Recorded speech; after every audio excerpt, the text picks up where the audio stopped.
Perseguir delitos sexuales en Chile no es fácil. No es fácil la investigación, no es fácil obtener los testimonios, no es fácil tampoco el proceso.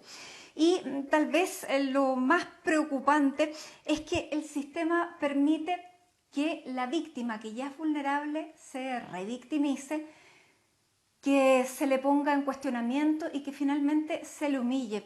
Fue lo que vimos en los últimos días en este proceso judicial que envuelve a Martín Pradenas, acusado de violar a Antonia Barra durante septiembre del año pasado, y en la formalización se aceptaron argumentos que llaman la atención y de los que queremos conversar a partir de ahora con la abogada Elisa Walker. Abogada, muchísimas gracias por esta conversación con CNN Chile y sobre todo cómo poner en perspectiva lo que significa el tratamiento de perspectiva de género en una situación como esta. Hola Matilde, muchas gracias por la invitación. Bueno, no queremos dejar pasar, abogada, lo que ocurrió en la audiencia de formalización de Martín Pradenas, porque el abogado defensor utilizó argumentos sexistas que el juez no le impidió que siguiera bajo esa misma línea de argumentación. Él parte diciendo que su defendido es un chico interesante, que tiene aspecto de actor de cine y que además dice que la víctima estaba ebria.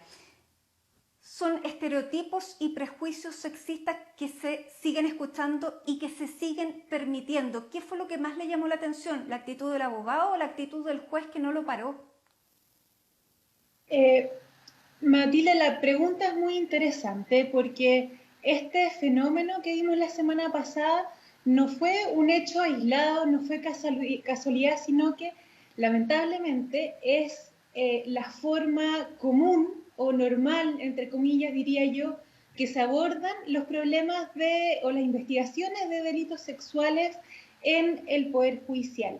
Y la verdad que es una dinámica que primero lo que busca siempre es revictimizar a la víctima, ¿verdad? Y es lo que pasa con las mujeres tanto que denuncian, por ejemplo, delitos sexuales ante una comisaría, ante los carabineros, o cuando ya este delito sexual se empieza a investigar, es el propio Poder Judicial que, en vez de investigar los hechos de la causa, tratando de ver si la persona a la que se le imputan los hechos es realmente responsable de la comisión de este delito, lo que sucede es que más bien lo que se hace es investigar a la víctima, a la mujer, y lo que se enjuicia definitivamente es la actitud de la mujer, que si ella había tomado, que cómo estaba vestida, estos comentarios que decías tú hacia Martín, pareciera que este hombre es un ser atractivo, que sería difícil cuestionar que él pudiera abusar de una mujer, sino que justamente lo que busca es poner en tela de juicio el consentimiento de la mujer, ¿verdad?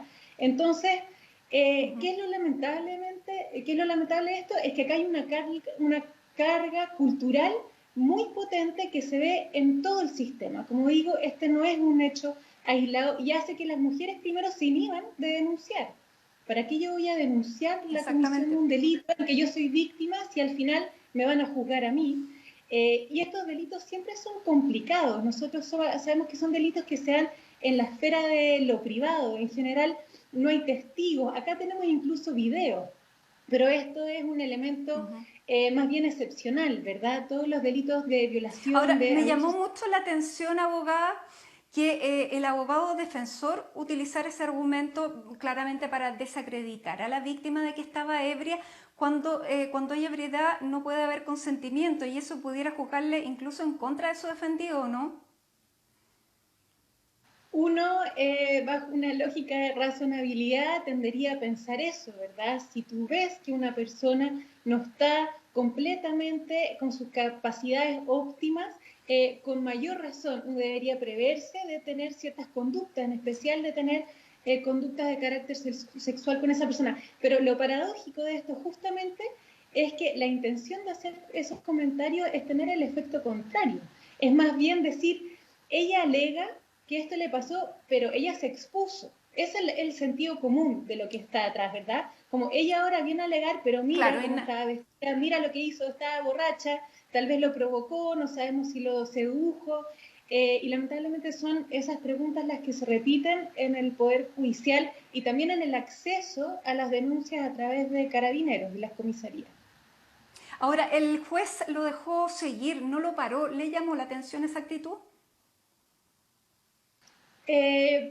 No, en el sentido que probablemente tampoco es la primera vez que el juez se ve expuesto a ese tipo de comentarios. Yo creo que es, lamentablemente, insisto, una dinámica común en la forma en que se desenvuelven este tipo de investigaciones o estas instancias en la investigación Sí.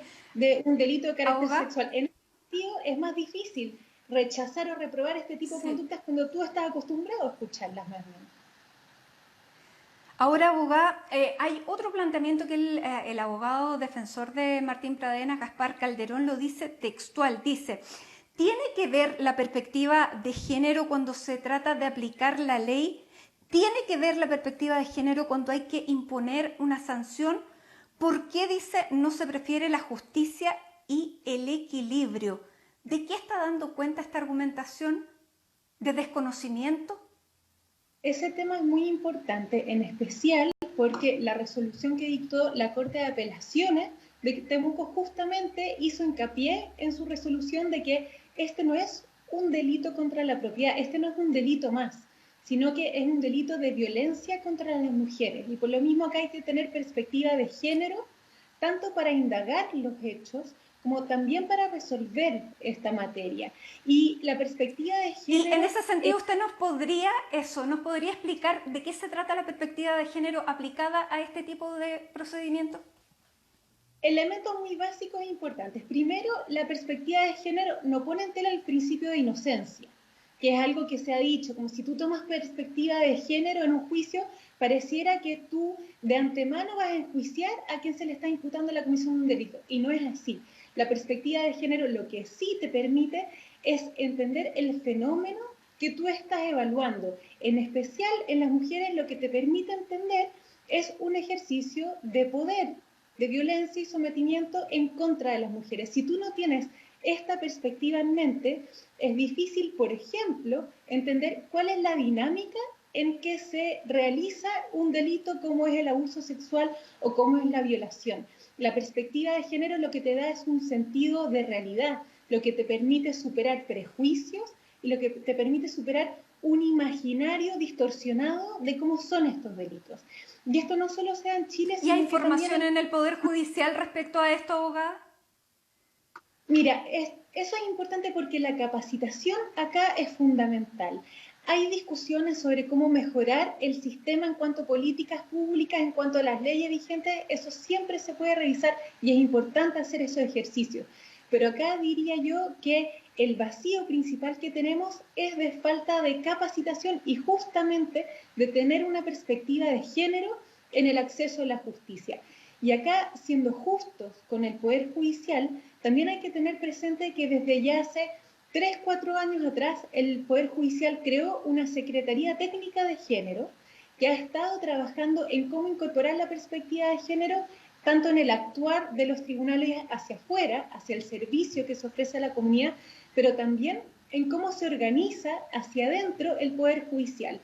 Porque, por ejemplo, para tener una perspectiva de género o una formación de género sólida y completa, no solo tú tienes que evaluar cómo resuelves casos, Sí. sino que también tienes que evaluar, por ejemplo, la Abogada, presencia de mujeres en el Poder Judicial, nos porque eso queda, amplía la mirada. exactamente, nos queda un minuto, pero no puedo dejar de preguntarle, porque efectivamente a partir de esto se está evaluando presentar una ley que se llama Ley Antonia, en que se suba el tiempo de prescripción, que no sean 5 sino 10 años, que se deje al presunto agresor en prisión preventiva, pero le quiero preguntar, ¿no sería más conveniente hacer una reforma que se basara en el consentimiento, que cuando no hay consentimiento siempre es violación? Es, como yo decía, siempre importante estar revisando las leyes vigentes sobre esta materia, pero es importante definir cuáles son las carencias específicas que tenemos para ver cómo mejoramos el sistema. En ese sentido, diría yo, por ejemplo, que los criterios para aplicar el régimen de medidas cautelares de prisión preventiva tal vez son adecuados, pero tal vez cuando estamos frente a delitos sexuales, violencia, o sea, violación o abuso sexual, hay una resistencia mayor de parte del Poder Judicial o de los ministros de aplicar esos criterios. Y a veces esa resistencia hace que sean aún más estrictos en la aplicación de los mismos. En ese sentido, una buena capacitación tal vez es más efectiva a cambiar los criterios. Y ese proyecto de ley también, por Muy ejemplo, bien. aumenta las penas de estos delitos, pero estos delitos rara vez son sancionados. Entonces, tal vez el problema no es necesariamente aumentar las penas, sino que es mejorar la forma en que evaluamos la prueba y entendemos cómo estos delitos se cometen para que efectivamente puedan ser sancionados, más allá de la pena, porque la pena que ya tienen ya es alta, en definitiva. Entonces yo creo que ahí Muy también bien. se está Abogada, se apuntando a un nos problema. acabó el tiempo, pero vamos a tener que seguir conversando sobre este tema porque la discusión sobre esta llamada ley Antonia va a seguir, así que le queremos agradecer esta conversación con CNN Chile. Muchísimas gracias. Gracias, Matilde, que estén muy bien.